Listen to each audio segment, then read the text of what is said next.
We got ourselves a baller that maybe wishes he was a little bit taller, maybe wishes he had a gas tank. The man of the hour was very confident going into a ball game against ThreadGuy. The results, not exactly, I think, what he was expecting. Easy. What do you What do have you mean to I say won? for yourself? Oh, the Sean O'Malley approach. Just say you I'm won even leaning though you in. lost. Yeah, if anyone asks, I won. That's it. We're only going to show them a few clips. But if anyone asks, I won. Pio, no beard. What's going on?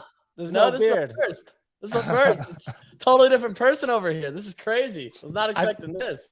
I've done mustache before, but yes, this is a no beard look. And Did you bet the facial hair on the game? Is that what happened? I guess so. Yeah, you got to win a game against ThreadGuy for the beard to come back. How about that? All right, we got 4 months of no beard Pio. Then we're locking you look good, in. Man. You look good, man. You look like you shaved off like 7 years. People have told me that I look like a college student without the beard. It's actually been over 3 years since I've not had a beard. So there you go. So here I am with no beard, looking like Nick, I guess. Clemente's next to shave his beard off because I feel like he'll literally look like a high schooler because he's basically high school age. So that'll be the next one. Clemente's got no comment. I did it like a month and a half ago, and it was not great. I was okay. Did not get a warm reaction from a lot of people. So won't be doing that again for a while. I could see a twinkle in Clemente's eye. We had a call with a potential sponsor this morning that's in another part of the world. So we had to wake up early and do it at like 7 a.m. And I could just see this twinkle in Clemente's eye during the call where he's just like thinking it's funny that I was shaving. But, we had to keep it professional and try to tell the sponsor, come on now, give us money. Give us money. Let's do it. Nick is having trouble joining the stream. Never a dull day when it comes to technical stuff. We had to use a different browser for the stream. I don't know if Nick is here on. Oh, here you are, Nick. How you doing? I'm trying to figure this out. The biggest thing. How did you get your camera working? That's the thing that I don't understand. Because you first showed up with no camera. I did that so that no one would see my beard or my lack of beard, I should say, until we were on the live stream to get a live reaction, which was accomplished. My plan worked out. Well, maybe I'm gonna restart my entire computer and take this thing from scratch. I can't wait until Nick comes on video with a beard. That's gonna be Nick's gonna have a beard. That's pretty exciting. Easy. I mean, look, man, I don't want to let it go too soon. What happened? You gassed out? Is that what happened? Yeah, terribly out of shape. Just got a trainer. I'm good to go. It's time to turn up. We got 4 months. I will say there was like a few things that came out of it extremely positive. 10,000 views on the video across platforms is absolutely nuts.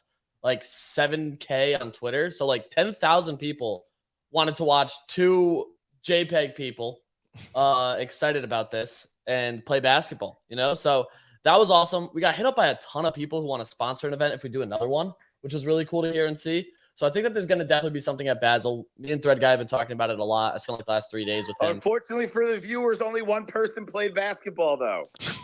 You have forever chemicals. Your thyroids are swollen. Go back to smoking a pack of cigarettes an hour and shut up. Well, look, I was not going to lie, a little bit disappointed. Easy. I'm just going to put it out there.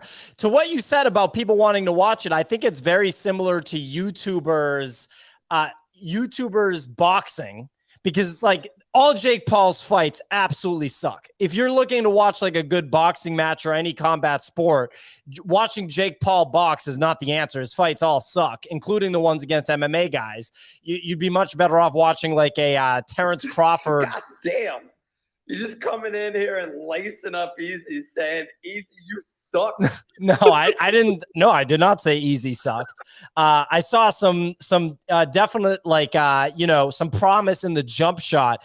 Easy, man. Now I'm really disappointed that I blew up my Achilles and can't play basketball anymore, because now I know that having conditioning on you is a benefit.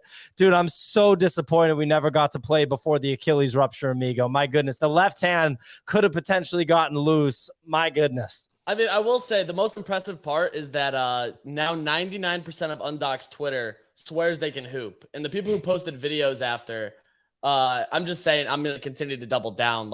If you got money, I'm down to play anytime, anywhere, at any time. but we're going to put a camera on, because how many people aren't going to actually lace up on camera? 99% of these people. And the one person who's talking the most shit, I'm not going to air out the name.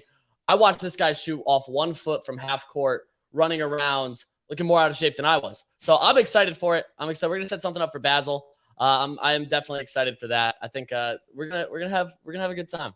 There was one guy that called out ThreadGuy afterwards who was like 6'5" and looked like he might have played pro in Europe or something. I was like, I saw that. I saw that, and me and TG, we were talking to that guy, and he's like, yeah, that picture's from 10 years ago. Okay. So I was like, okay.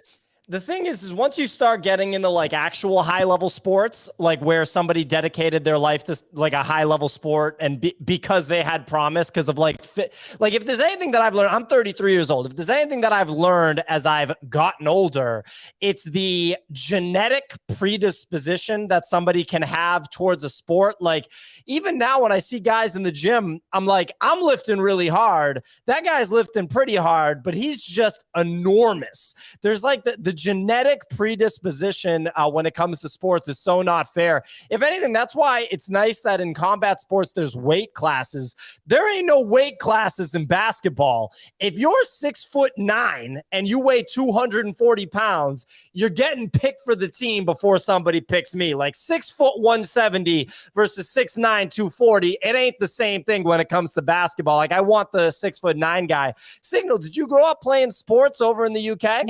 Yeah, I played loads of sports in the UK, but I never played basketball, which is why I'm not going to give Easy any shit at all, because I'm like, I'll give shit if I played the sport and Easy had a big mouth. But mate, well done getting on camera and doing that one-on-one. Look, this time, you know what? Doesn't matter that he lost, because I feel like you're more hungry for Art Basel. ThreadGuy, he might just become a little bit complacent, just ride that trophy. Oh, the trainer's showing up today at noon. We're back in the gym, baby. We're working. I'm spending out of pocket money right now. We're going to get active. I'm excited for it. Yo, I love it. You've got that Jordan mentality going. And so, you know what, guys? Don't fade Easy on round 2. That's what I'm saying. Nick? Easy's posting videos of other people playing basketball saying, we're out of here. You got to post that you're in the gym, Nick. I can't take a selfie looking from 3,000 feet away. All right? Well, are you just running back and forth on the basketball court, or are you like lifting weights?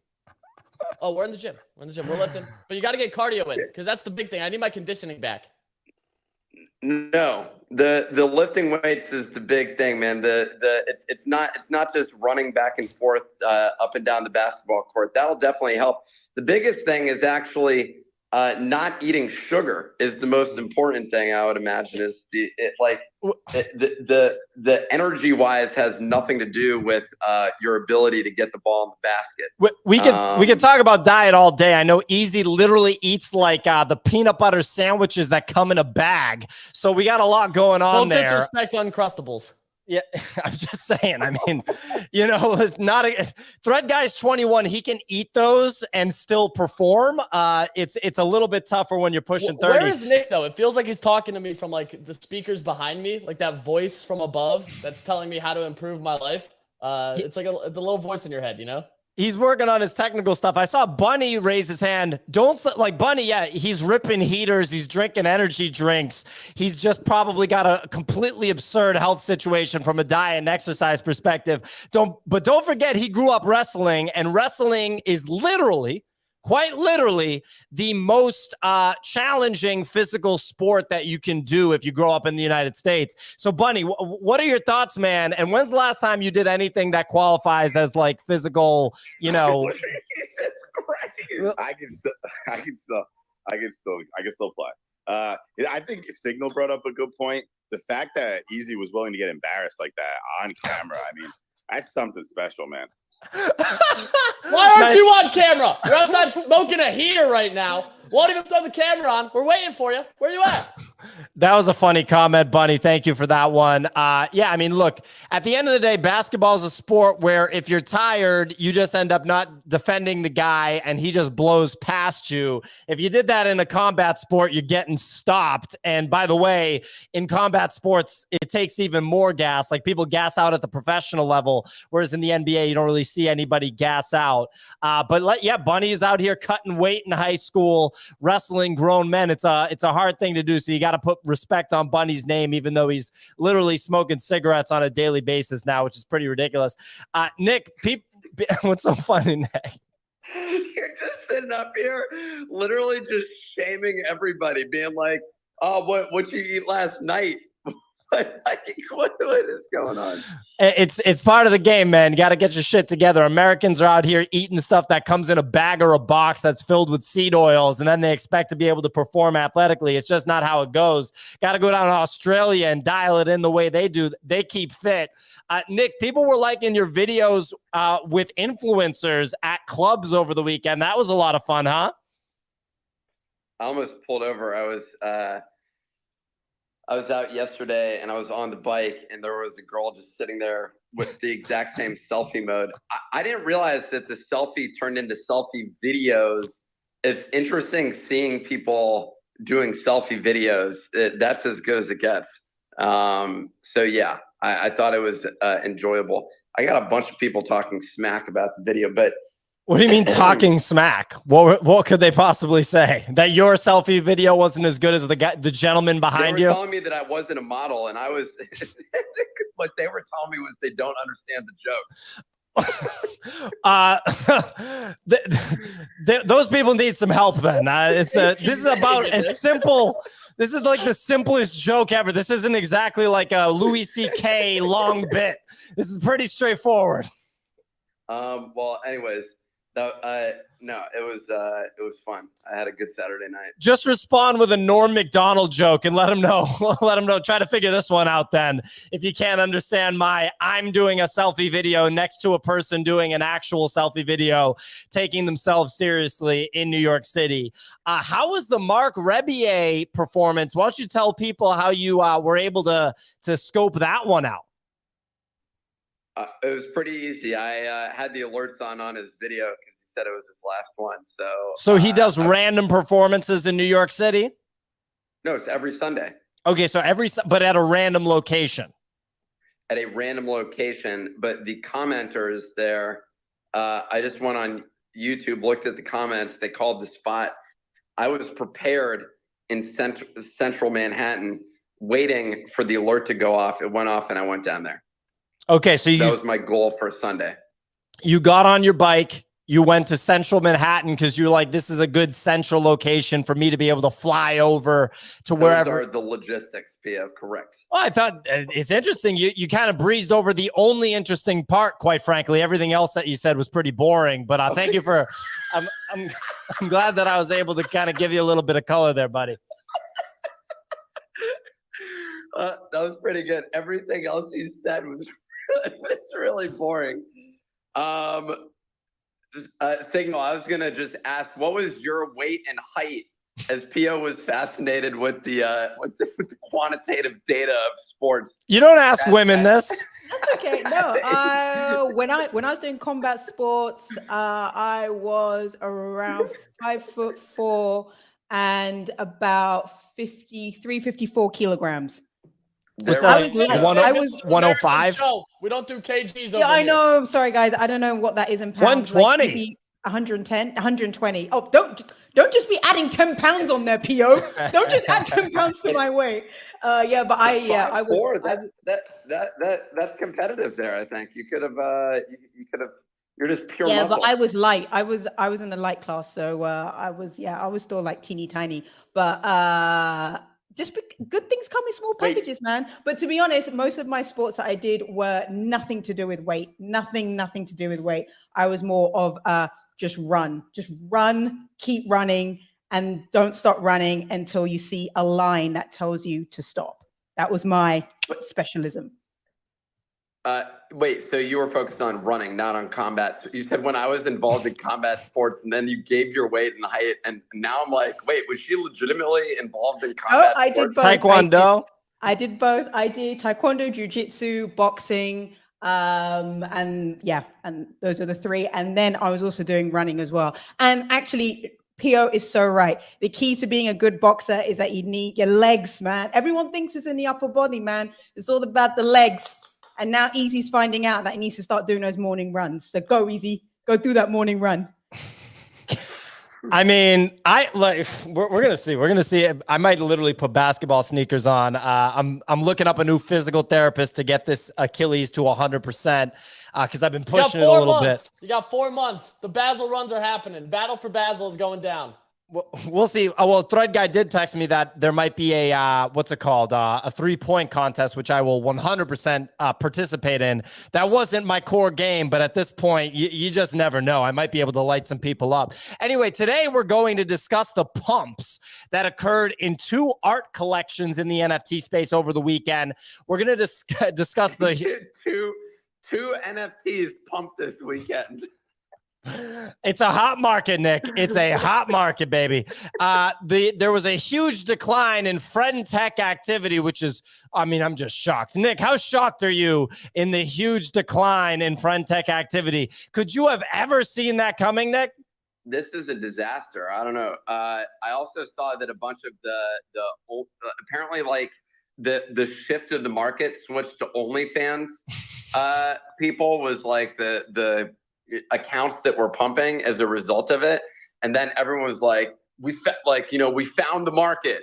This is market validation. Anyways, I'm not shocked. I wouldn't be surprised if, well, we'll talk about it. We'll talk about it. And then there's a new PEPE token surging in price. I mean, look, I don't have time for this stuff, but I guess we'll discuss it.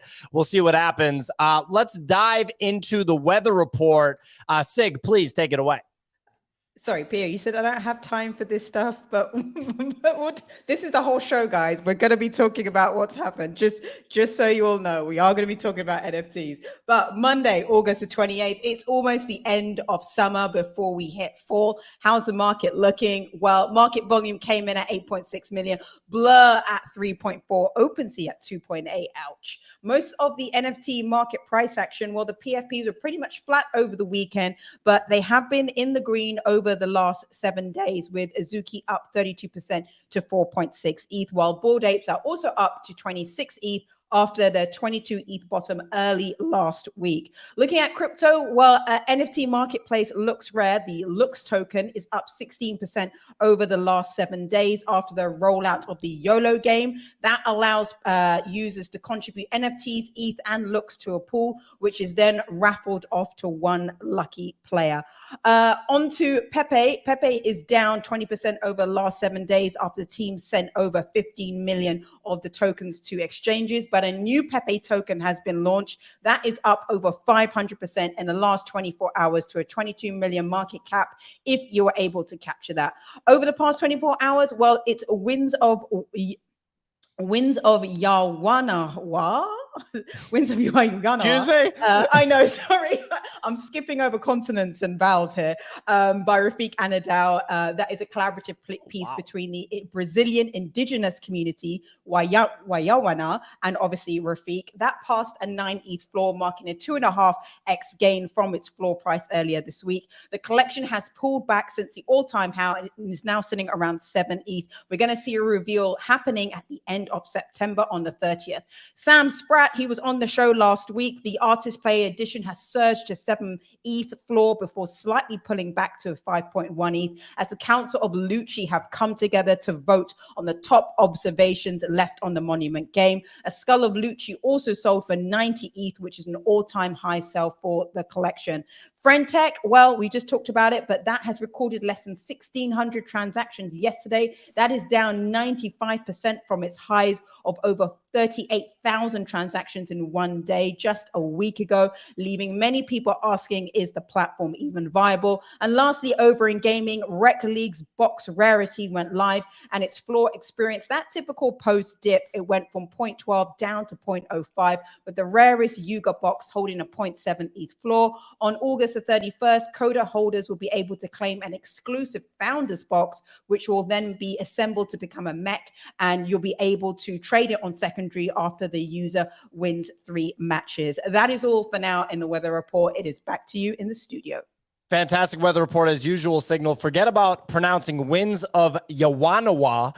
You called Sam Spratt's collection Lucci yet again. No, It's on wax, Sig. Watch the tape. you know what? I am going to watch the tape because it's Lucy. And I know it's Lucy. And I'm just spitting consonants and vowels today and getting my names wrong. I got to get my Monday right. But anyway, into the newsletter. Take it away. Absolutely. And that collection by Rafiq Anadol looked super cool with the Brazilian art style. That looks super cool. Clemente, your camera's still bugging out, huh? I'm going to have to pop over and fix that. Some updates from the Nifty Daily Digest, which is the daily newsletter published at thenifty.com. If you go to thenifty.com, that's how you can subscribe. You need to have an account there to claim the free NFTs that we give away almost daily, including today. Doodles limited edition drop with Crocs goes live today, starting with a 24-hour $99 discounted price if you own a Doodle, followed by a $120 public sale. So you get a $21 discount on the Crocs.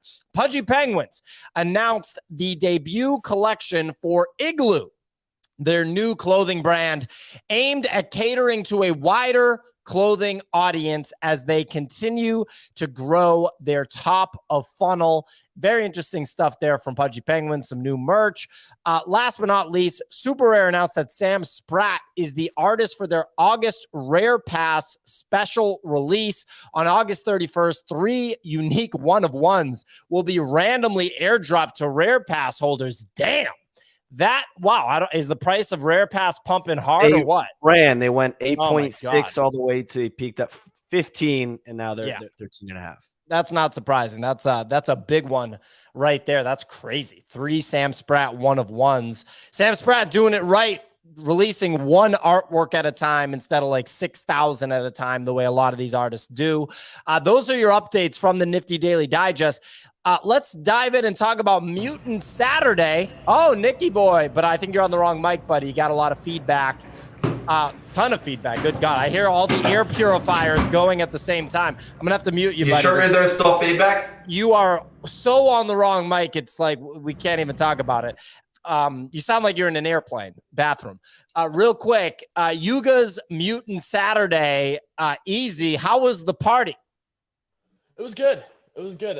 All things considered, I said in a few conversations I'd give it an 8.2 out of 10 is what I said. I almost wish the venue was a little bit smaller because there was just a lot of space. So it kind of seemed dead, but it wasn't. It rained twice, like classic Florida weather. Rained for 5 minutes twice during it. They had an indoor like AC part, which a lot of people were just kind of flocking to. I felt bad for one DJ because they had 2 DJs before ASAP Ferg, and the DJ just basically kept yelling like, "Come to the front of the stage! Come to the front of the stage!" There was no one at the front of the stage, so I felt for the guy. But other than that, man, it was solid. Like I can't really give it any negatives. I wish they had a little bit more merch. All they had was one bathrobe that was a 400 supply. I don't think it sold out in full. It was nice quality. Like all things considered, Yuga did well. And I was pleasantly surprised by it. Great venue. The Oasis is always awesome. It's a huge outdoor spot. And I didn't realize Yuga really does co-sign Mutant Hounds and Applied Primates, which are 2 like large holder collections that a bunch of board apes were able to claim. And those were like co-sponsors of the event. So I thought that was really solid. I think overall, like just well done IRL event, and continues my thesis that I think IRL events have a lot of upside and potential and get people still excited even in this market. Yeah, it was a pretty decent turnout. I think compared to like some events in Miami, it was probably a smaller event, but still cool to see people actually show up. Nick, do you have FOMO that you didn't go to Mutant Saturday? No. There was nothing about that event that I was particularly interested in. I'm going to be honest. I mean, I've been to enough of the NFT events at this point. A real thing. I would have been really interested in going on like a vacation. Like that would have been cool. Like to just go to the beach on an island or something like that. I'm yearning for that right now. Honestly, we're at the end of the summer, and I'm out here thinking, you got one more shot. Next weekend's your last shot. Don't miss your chance to go. You know, you only get one opportunity. One opportunity to make it. Is this everything you ever wanted? Per year. Will you capture it? That was the chance. And so that's what I did with Mark Rebier yesterday. I'm just going down the checklist, being like, I got to get this done before the end of the summer. I got to get this other thing done before the end of the summer. Had to make a couple beach trips. Went to the beach. That was fun. Look at me. I enjoy beaches. What about just jumping on a quick plane to whatever beach-like place is kind of like on sale? Well, next weekend there's not a lot of deals. I'm going to be honest. Right after that, there are some deals. I have some upcoming trips though, Pio. Don't worry about me. You know, I got some vacations planned, and let me tell you, will they be incredible vacations? Unrelated, the Doodles thing. I know that you mentioned the Crocs dropping, but I also saw someone was posting. Oh my God, I can't even remember who it was, but basically talking about Doodles, the animation studio that Doodles owns. Something Wolf. Yeah, and that they did the trailer for some movie and be like, but y'all are focused on whatever it is. And it's like, yeah, they own an agency now. I don't know. Like what impact? The real question is, they generate revenue from alternative verticals. Woo! Like what impact? Well, the biggest problem is, what impact does this have on Doodles? And the NFT space just does not give a shit. You know, the speculators are just like, oh wow, cool. They have a team doing things, and that's like the conclusion, like that. But it's not like it's going to impact the floor price. Yeah, I mean, if people are trying to bang the drum or beat the drum, I should say, of like, hey, we're doing this really fantastic business thing that brings in revenue and is noteworthy, it's just the wrong drum to beat because the market is treating your NFT project like a shitcoin with a picture. And so, like, it's just not going to happen. We've known this for like a year. I mean, we went through this where we're like, hey, look, guys, we are generating a ton of money through, or a solid amount of money through sponsorship revenue. We're doing this, we're doing that. We're getting X number of views on different social media platforms. It's like, dude, like, we're treating your thing like a shitcoin with a picture. What are you trying to tell us? Like, it's a shitcoin with a picture. So I don't know what you're doing. That's how the market treats it, right? I'm sure that the investors in Doodles are pretty satisfied with. I mean, they're doing business stuff. They have the IRL space in Chicago. They're getting people to show up to it. They're selling merch. I don't know. I'm assuming the Crocs will sell out. I don't think that all the merch that they had at their golf event at Art Basel last year sold out because they're trying to charge like $500 for like a jacket that had a doodle on the back. When I start to think of like NFT merch in general, I start to like cringe pretty hard, like thinking about me wearing my Mutant Ape Yacht Club hoodie in public. It's like pretty lame, dude. It's kind of wild that NFTs were legit cool for a moment in 2021. It's pretty wild. Oh, hold on. You said NFT merch is whack categorically. Aren't you working on that right now? Like, no, but I meant like the NFT merch that we saw so far. And I think the people that are putting out the merch now are trying to do, like, I have my Killer Acid shirts that I still wear in New York proudly. People like comment on them, like, oh, that's cool. It's not really NFT merch. It's like a cool shirt by an artist. It's actually literally not NFT merch. It's just an artist's clothing. But yeah, I think they should do these toys, these wax toys. That's definitely the case. And my commentary, just so everyone understands, because so often people will like misinterpret things that I say on this show. When I say like actually cool, I mean that your typical like club going cool kids that would go to Zero Bond. Like, you know, like those types of people, the type of people that are hanging out with like, you know, guys that just got drafted to the NBA. The fact that NFTs were cool with them is interesting because think about it. Magic the Gathering is not cool with them, right? So it was like a moment where NFTs were like legit cool. Now they're settling into what they actually are going to be. But I think you've seen some of the kind of cool kids leave in the NFT space since they haven't been cool anymore. We've seen people like step down to businesses to go and continue like doing whatever like kind of cool activity that they were doing before. It's just kind of wild to think that NFTs were like cool, similar to like cool kids hanging out with people at Zero Bond that just got drafted to the NBA. It's just an example. Go ahead, Nick. It was Tropo Farmer who did the tweet about the Doodles video. The animation studio that Doodles owns just created the highlight sequence of the #1 streaming movie in the world last week, and you guys are arguing about their shoes. Shame. Okay. Okay. Shame. Well, we'll see, what they can come out with next. I think the toys is a great angle. I think these Crocs are super interesting. I think they'll probably sell out. Pudgy Penguins is doing the best with physical items without question, selling out limited run drops, toys, things like that. I'm excited about the merch that we have coming out, which is being approached similar to Killer Acid, not being approached in a way of like the $500 jean jacket with the doodle on the back. You're wearing the hat right now. There you go. Clean logo. Clean logo. And you're like, this is like Killer Acid. This is like, I don't want to. No, see, it's people comment on this too. They're like, oh, that's cool. What's that brand? I'm like, oh, it's my brand. They're like, oh, cool. Let me go spend $50,000 on your NFTs. Just kidding.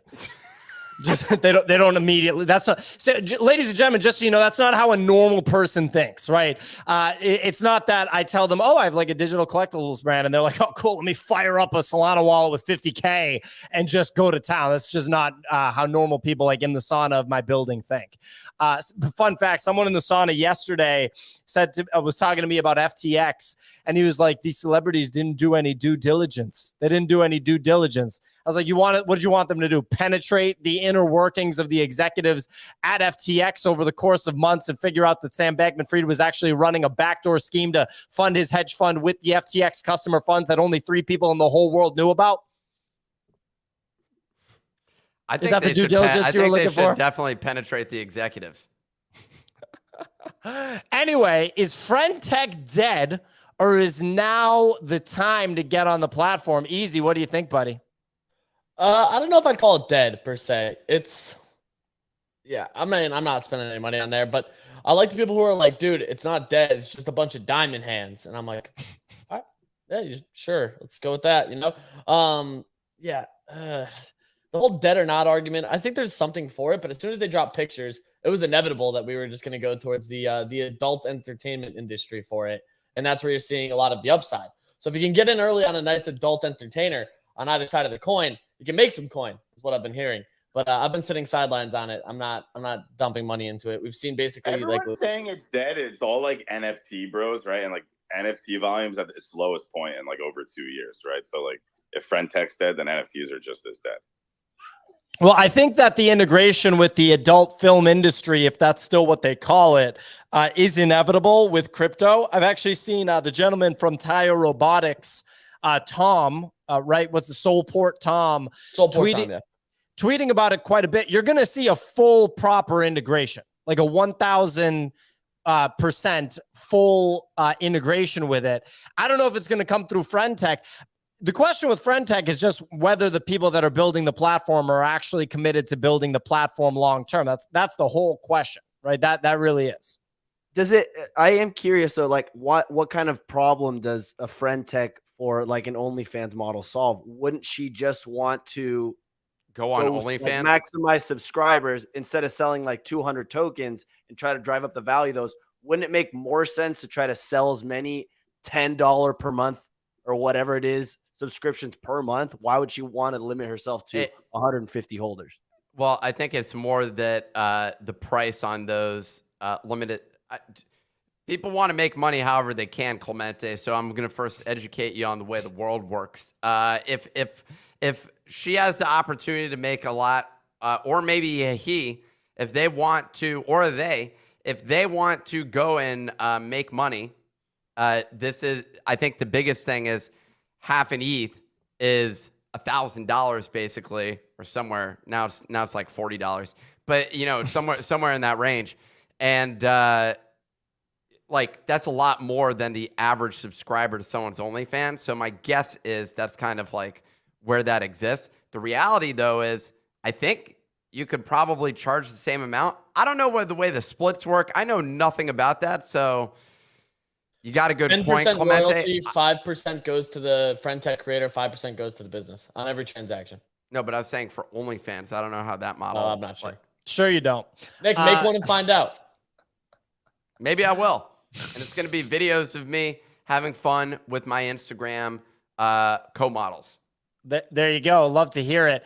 Well, we'll have to, like I said, I really do believe that the future of friend tech is just singularly dependent on whether the people making it are actually trying to make a platform or if it's like a typical crypto, like basically like rug pull. Like it's just hilarious. Like the natural progression of the quote unquote crypto industry is pretty funny. The technology lends itself to do really powerful things, but it also lends itself to attract people that view a quick buck of like, you know, I know obviously like $1 million or $1.5 million is nothing to scoff at, but in the traditional startup world, people actually build startups all the way to like becoming publicly traded companies and then like run publicly traded companies. Like that's a thing that people actually do. And it's just fun. They do that, Nick. I know it's kind of wild. What do you think? Interesting. There you go. And it's just funny to me that crypto guys are like, I made $1 million, so I'm done now. And it's like, okay, all right, cool, buddy. Like that. It's like $1 million is a lot of money. I think people are young. You know, I remember Mark Zuckerberg was young when he started Facebook. No, I understand, but I'm saying, well, it also depends on how you were raised. When I made my first $1 million, I thought I was like the biggest fucking deal ever. And I wasn't, in case you're wondering, Pia. You mean everybody wasn't like, oh my God, Nick has $1 million. It sounds like a big deal to me, buddy. I appreciate that, and I appreciate your support, but no, it turns out that that's not the biggest thing. I'm actually wondering what happened to all the people that said, I'm going full time on Web3, but like didn't do anything. Didn't have anything going on. Like what that meant was they were going to like trade NFTs, and now they're sort of just like coasting off the NFTs, but like they're steadily dwindling their net worth. Yeah. So I don't know how the hell that's going to work out. Well, that's how crypto is represented in the media. If you've watched the show Beef, the brother of the main character, I believe the character's name is Paul, represents that entity, that archetype, which is like a guy that's playing video games and like trading crypto, but it's really like gambling on shit coins. That's like how it's represented on the Beef show. And it's like, well, that's not really like a career. I mean, it's not necessarily a career. It's not like what you would do. And I think a lot of times when people say that like your job is like having a crypto startup, they think that that's like what you do. Anyway, we got a new PEPE token that is up to a $22 million market cap. It has surged with the narrative that this will be the people's token. Is this MOG or whatever? No, it's PEPE Community Token. PEPE Community Token. Mm-hmm. What's the ticker on this one? PEPE. What do you mean? MOG is MOG. It's not PEPE. That's right, Bunny. And you have to make sure Nick understands that because he considered that PEPE was MOG, which shows his lack of understanding of the PEPE ecosystem. Well, I didn't pay attention to the entire thing. All I saw was a lot of people talking about MOG. Okay, so that's where we're at right now. How much because MOG? the original PEPE developers who adjusted the multi-sig dumped all of it into MOG. Okay, so where's MOG at right now? Which one has been the bigger winner? I wish I had an answer for you. I'm not sure. I haven't even looked. I've been staying away from shit coins. I mean, MOG didn't hit $1.5 billion market cap. Fun fact, I had to sell my MOG to pay my bet on Easy. Did you make money on it, Bunny? Well, yeah, I mean, I made money on the MOG trade, yeah, but I lost it all on Easy. So it's tough, man. The casino, you know, the house always wins. Bunny, what do you make of the shitcoin saga of the previous version of PEPE versus the new version of PEPE, which, by the way, is like the 500th PEPE token that we've seen in crypto? Let's talk about this for a moment, Bunny. I hated the new PEPE. I don't know. That was just like, I get the whole, like, everybody freaked out. I probably would have tried to pinpoint a bottom on the old PEPE. But like, does anybody care that like, as long as the devs don't like spend any more money or transfer any more money, I feel like it'll come back. I don't know. Well, who cares if like this thing has nothing to do with the team? It's like they have a roadmap, right? So I think well, first of all, people do care a lot about shit coins that go up in price, that's actually one of the areas of crypto that people care about the most. They certainly care more about that area of crypto than NFTs right now because the price actually was going up there, whereas the price in NFTs is largely going down. I don't think it's a great look when people rug a token, which is effectively what's happening here. But I think that you're thinking about it in a sober way, which is that what's going on, Nick? What? Isn't that what happens 99% of the time? Even the legitimate people in this space are ruggers. So like, it's like that this, and by legitimate, that the space gives credit to, that we're like, yeah, that person's a legit influencer right there. And but they all just leave the project because they get tired after it, after 6 months. I'm not going to name names, but I was talking with someone the other day who had raised millions of dollars, and I was like, oh, how big is the team now? And it was like a few people. And I asked if they had any of the people related to their business. I'm speaking generically about this intentionally. Sure. Yeah. And it was like they didn't have, let's say that they were a home building NFT project. Yeah. And I was like, oh, cool. You got any like architects or engineers or anything like that? No, we got a lot of administrative staff. That was all that they had. They had 5 admins and that was it. And I was like, hold on, you just raised tens of money, like a bunch of money. What are you doing exactly? Like, it's like, it was like completely confusing to me, and they were just cool with it. And I was just kind of shocked. Like, I don't know, that was something that was completely shocking to me. And it seems to me that 99%, if you want to bet that something's a scam in this space, you have a 99% chance that you're going to be right, which is pretty awful. I'm like, when do things transition? Like, it takes time. It takes time. And people, the immediate response, especially from younger people, not necessarily putting Nick in that bucket, but especially, I'm just messing with you, Nick, especially from younger people, is they're like, but this stuff has been around for a long time. I'm like, yeah, but you're talking about from like literal creation of it, of like, you know, creation of Bitcoin. It's like 14 years. It's like not that long. You know what I mean? Like Tetris was made in the 80s, ladies and gentlemen. And it was a while before. Didn't break out until last year. I just mean, I use it as an example because it's wild to me to think that in the 80s, before I was born, you could have been playing Tetris on a computer, whereas I did not have a computer in my household until like 1998 or 1999 when I was like 8 or 9 years old. And like that computer had dial-up and it had weird AOL internet compared to where we're at now. It can take time for this stuff. For every 1,000 people that are scamming and not doing anything with their businesses after they raise all this money, there's one Brian Armstrong that's building a crypto company all the way through being public and doing like the crazy idea of like having a publicly traded company. So yeah, I mean, even at the high level, people are saying that CZ from Binance has been participating in illegal activity and that Binance might be not in a wonderful place, you know? So it's a new industry. The technology attracts people that are looking for scams and easy money. It's never been so easy to scam people. You can socially engineer people to click on a link and literally steal millions of dollars. We've seen $1 million scams again and again. The hack of the Ronin Bridge in the Axie Infinity world was a $400 million heist. It's never been so easy to take $400 million and go from not having it one moment to having it the next moment. So people are going to optimize to try to figure out how to do that with technology. Over time, you know, you'll hope that there will be security advancements in the technology that prevent that from happening. Nick doesn't believe it yet, but you know, it'll happen. Clemente? It was interesting though that this weekend I was hanging out with my cousins who are from Chile, and they were like asking me about NFTs. Like, yeah, dude, like I really think that this is going to be the future, blah, blah, blah. Like, how do I buy or get exposure to it?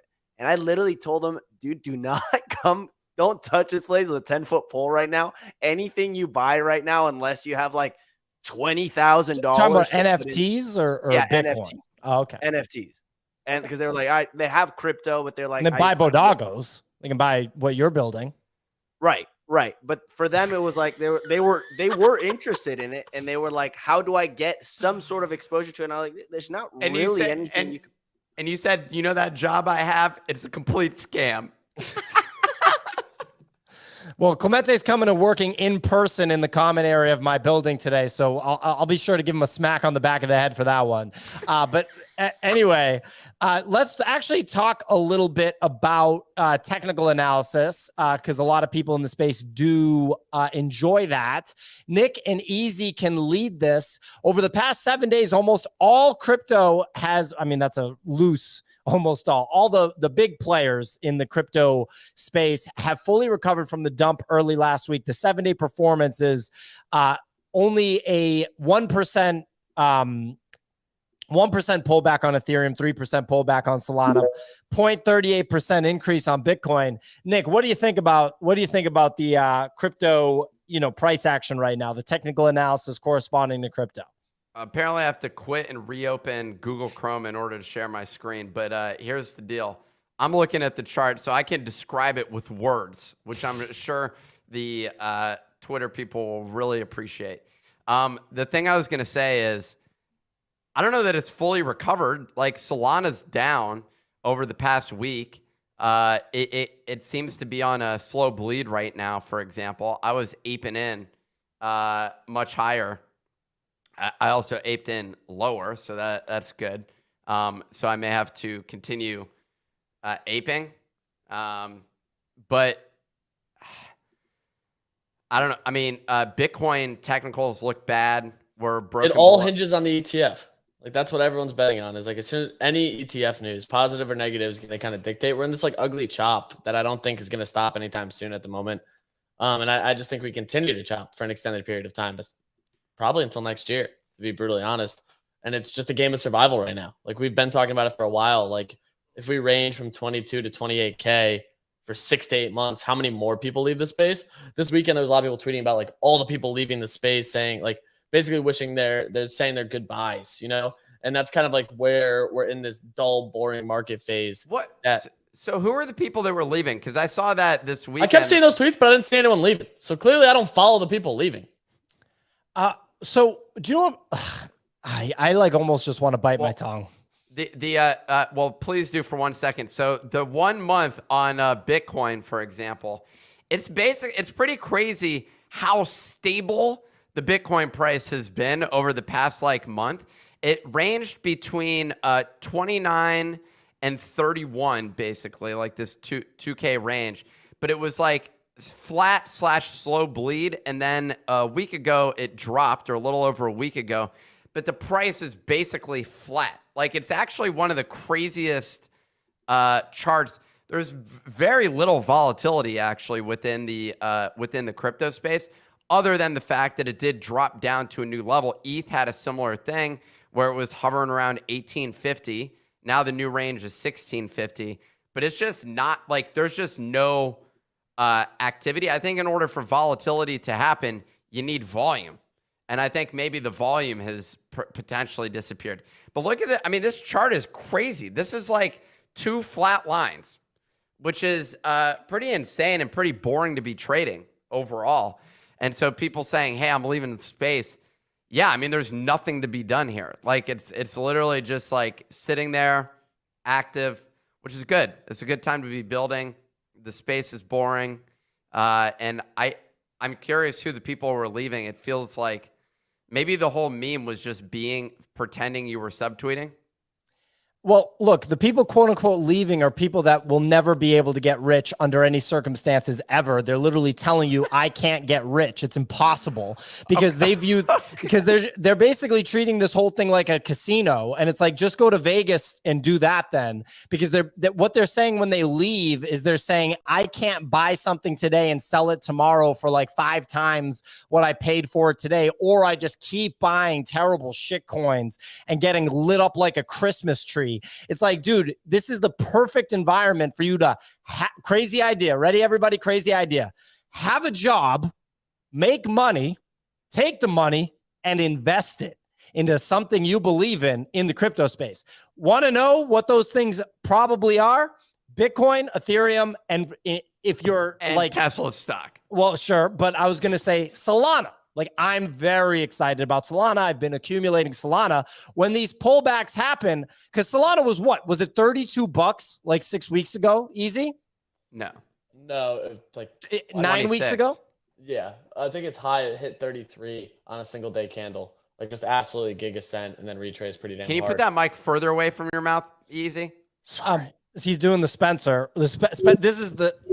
Yeah, so I mean, like, this is what I'm doing. Okay. Like, yeah, so we're going to dinner with Spencer tonight. I'm literally giving him a new microphone because I'm like, dude, we need to clean up this microphone. Oh, he stuff. has a nice microphone. I know, but Nick, we're gonna cut this out of the edit in case it makes its way back to Spencer. He's getting a new microphone tonight. I do not want to talk about this. Anyway, so when Solana went to 33 that day, I felt like crap. I literally felt horrible because I was like, I don't have enough of this stuff. I had been buying so much Bitcoin, so much Ethereum, and even had a position in Dogecoin. And my Solana bag was so small. And I was like, oh my God, obviously Solana's $33 right now. This was so obvious. It sold off too heavy during the FTX debacle. We're building on Solana. I enjoy my calls with all the other people that are building on Solana because they have real hunger. They haven't made it yet. They're actually trying to accomplish something in this space. Breakpoint was the best crypto conference I've been to. We're going again this year. I felt so stupid for not having enough Solana. Now it's pulled back to $20. I feel great. I'm like, I can buy it for $20. It was $33 just a little while ago. This is amazing. So this is like a beautiful time to be able to work hard, earn money, invest the money. Then when this stuff costs 8x what it costs right now, you feel really good about your investment. But the people that are quote unquote leaving the space just can't figure it out, and they'll just never ever build wealth for themselves. It's impossible. They're just going to Vegas and gambling it all away. Signal has her hand raised. Signal, what's going on? Yeah, I know it was a question for Easy. Easy, you said everything hinges on the Bitcoin ETFs. I've seen a couple of tweets where people are saying that if it gets approval, BTC goes to 35 and then potentially higher. But what do you think happens on the downside if the ETFs don't get approved? I don't think it's going to be nearly as hard of a sell-off. Like, because I don't think it's a matter of like it not being approved. I think it's more like an adjustment that they're going to recommend, which is what I think will actually happen. I also don't think we just immediately skyrocket to 35. Like, I think if anything, we're going to retest 28. Like, so many people are betting that this is going to gig ascend it, but I think instead what's going to happen is slow grind up and just like a boredom phase continues. Like, until there's new liquidity in the market in general, like any traditional market too, it becomes very difficult. You're still seeing, from the macro standpoint, a lot of consumer debt, student loans come back in the fall. A lot of key things kind of hinge on that side of the market where I'm like, I don't know if I'm sitting here saying like we're going to immediately send to 40K, 35K, 32K. I think we get up to 28. And then I think if anything, you'll get like a sell the news event where it tails off slightly. And then over an extended period of time, that slow grind up happens. So that's kind of where my head's at. I think the other thing that I'm looking at is like, in this market, we kind of need some level of, I don't want to call it like exhaustion, but just we are in that exhausted phase where we need macro conditions to improve. We need rates to either get cut or stay flat for an extended period of time. A lot of talk right now of the fact that like rates may not go back up, but that still hasn't fully been confirmed, which is where a lot of people are kind of sitting right now. So like, that's where I'm looking at it. I continue to think like, what really is the next thing that's going to cause a run? And I think the ETF news is what everyone's hinged on and kind of focused on and where the market's looking towards. But I don't think that's just like an immediate 5x, you know? I think that there's a lot of the buy the sell or buy the rumor, sell the news type of things going on before that slow grinds up. So I'm just looking a lot at like macro and traditional finance right now to give some signs of like liquidity entering those markets, trickle down into crypto, trickle down into other things. Well, real quick, we're going to do everybody's favorite thing, and we're going to look at two Bitcoiners' Twitter accounts. So, Clemente, look at Mark Yusko and look at Mike Alfred real quick. We're gonna do everybody's favorite thing. Yeah, everybody listening right now loves looking at hardcore Bitcoiners' Twitter accounts because they can't process, numbers too big on Bitcoin, so that's bad. Anyway, Mike Alfred, or fine, Mark Yusko. So we had Mark Yusko on the Bitcoin show the other day. His tweets, his interviews are actually better. Let's hit Mike Alfred, who's going to be on the show tomorrow. Mike Alfred's tweets kick ass because it's such sober perspective. I'll just kind of interpolate what Yusko talked about. He talked about how literally every single cycle we see the same thing, which is exactly what we're seeing right now, which is doubt surrounding the significance of the Bitcoin halving and people saying that the Bitcoin halving is priced in. Every single time it happens, they say ahead of it, the Bitcoin halving is priced in. Then going into the halving, there's a little bit of a rally. You can look at the charts, right? There's a tiny rally. And then after the halving is when you see all the value accrual to Bitcoin over the next really like 18 months, which is a lot longer of a time horizon than people want to talk about. And so basically he talked about he talked about the progression of who buys these things. So right now, investors are buying these things, right? People that are investing in Bitcoin, investing in Solana, are buying them because they want to make an investment, not a trade, but an investment. That's what's happening right now. Go ahead, Nick, please. Investment. Then when the price starts going up because fair value starts to accrue when the halving happens, that's when you get the speculators that come in and blow the roof off with leverage. There were a couple other classes in between. I don't remember off the top of my head, but the kind of boiled down version is investors buy now when the speculators don't want to buy. And then the speculators come in and they barbecue the price by trading with leverage, sending it sky high, and then having it crash just as hard. So that's going to happen after the halving. And so you can either buy it now when the price is low, or you can ignore it now and FOMO in with the rest of the speculators. Real quick, Clemente, if you want to pull up Mike Alfred stuff, because it's so well thought out and so on point. A lot of people are pointing to the ETF. The ETF isn't that significant. It's the beginning of the journey. This is Mike Alfred that I'm reading, not the end or the exit liquidity. And then he just, dumps on all the kind of the plebs, as he's calling them. It doesn't apply to large firms that make multi-decade bets on new asset classes, which is what BlackRock is doing. He said, wake the fuck up and learn how the game is played at the highest levels. But I know y'all don't want to hear that. Y'all want to FOMO in when the price is going up with the other speculators. But I'll stop there. Any other thoughts on Bitcoin TA, Nick?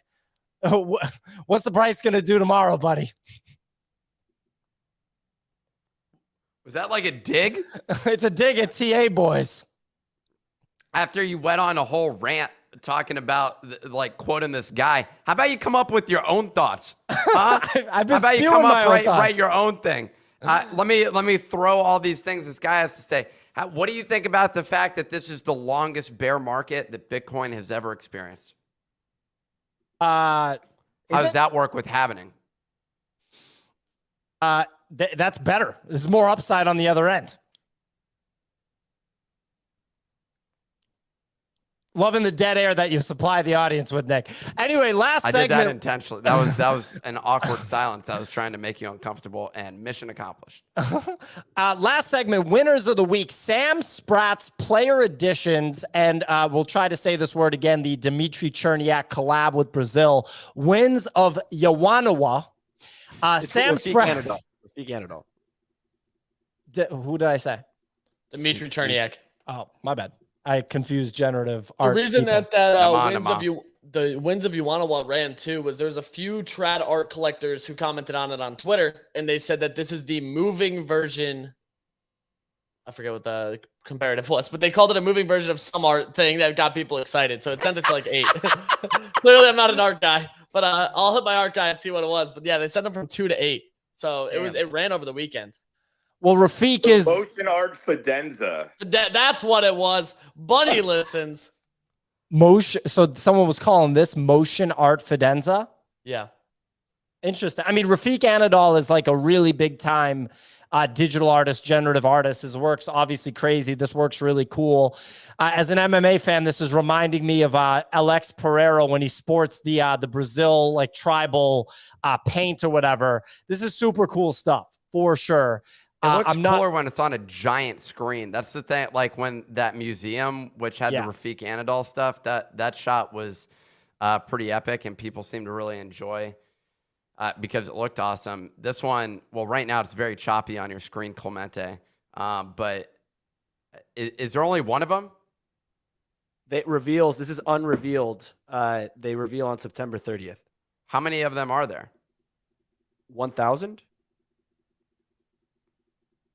Interesting. That's a decent floor price. That said, sorry, is it 3 or 7 ETH? It's 6.7. It's all high of a little over 8. And there's going to be a reveal, huh? So this is like the placeholder image? Yeah, this is a placeholder. So I do think that these end up pushing back towards like 4. But I think longer term, this is like one of those art plays that people end up just continuing to get just because they I kind of like that. I kind of like. You won't buy one right now. You won't do it. You're scared. It does not make sense to buy it right now, but I also very much so like it. And I think it's how many are there? 1,000. 1,000. Were you not listening, Pio? You never listen. So you never don't listen care about to our the things takes, that I'm Pio. saying. You just sit here yelling about You Bitcoin. just wait until the Bitcoin opportunity comes. Then you take whatever the most recent person who said something smart about Bitcoin and then just shove it down Whichever our throats. Twitter notification is highest on your phone, you just reread it into the mic. Until you guys follow them yourself, that's my duty. I'm literally doing you guys a favor, and you're gonna thank me someday. It's kind of like your dad telling you to eat your vegetables. You'll thank me someday. People are always like, I really wish I'd listened to my parents. I'm just telling you, man. Bitcoin. That is really cool. Generative art. It's by Rafik Anadol. I do think, like Easy said, there will be a pullback between now and the reveal, but that's pretty damn juicy with the reveal and everything. That's going to be some wild artwork. If the placeholder image is that impressive, that's going to be some cool stuff. All right. Anyway, so we're going to dish out the free NFT. We got a really active podcast squad this morning. What do you want me to say? I agree with you. No, well, I was okay. reading a comment. There's actually only 650 of them, not 1,000. Well, there you go. That's better. Everyone says it's 1,000 though. I think they're still minting. Noah Meatballs said they're still minting. I need to look into exactly what that process looks like though before giving further details. Well, there you go. Let's dish out this free NFT, Clemente. So everyone, ladies and gentlemen, go to the nifty.com, THENIFTY.com/claim. So that's CLAIM, and put in the code DINO25, DINO25 to claim today's free NFT. That's the nifty.com, THENIFTY.com/claim, and put in DINO. We have a fresh free NFT, the Bodogasaurus Rex free NFT from the Before Doggos collection. Looks like Bodoggos date back to the prehistoric era. I mean, I didn't see this coming. That literally in the time of dinosaurs, Tyrannosaurus Rexes and the like, walking around on Earth, there were Bodogasaurus Rexes. I mean, that is pretty cool, from the big bone theory to, the ancient Greeks. The Bodoggos lifespan, it spans far and wide. Very, very cool stuff. I personally didn't even know that the Bodoggos went back this far to when caffeine was discovered in the prehistoric era. I am beyond impressed. I think he was using a French press there, this Bodogasaurus Rex. I love the look. The other dinosaurs are like, is this weird that there's this Bodoggo here in our prehistoric time? Like, I don't know if they knew what to do with that entity, that Bodogasaurus Rex, but love to see the Bodoggos having impact thousands, really millennia ago in this situation, prehistoric era.